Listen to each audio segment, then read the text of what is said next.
nossa comunidade consiste de mulheres e homens, e é um dia importante para nós para quieto na posição de homens de nossa comunidade, que é uma posição sumamente importante, que usualmente dá atenção ora da coisa negativa, pero é muito importante para focar em aspecto positivo.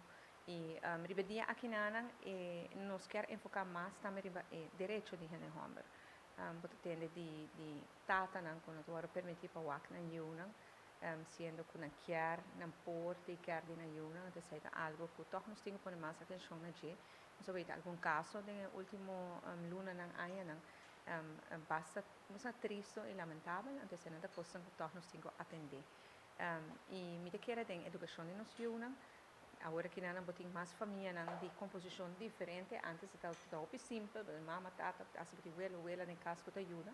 Agora que nós vivemos mama só, tata só, então tem a composição nova de nossa família, nós temos que enfocar mais no rol de homem também. Porque tur mucho, tur eu, tur jogar, temos ter isso homem também, para poder dar esses things. Então, dia aqui me quero felicitar tur homem na Aruba.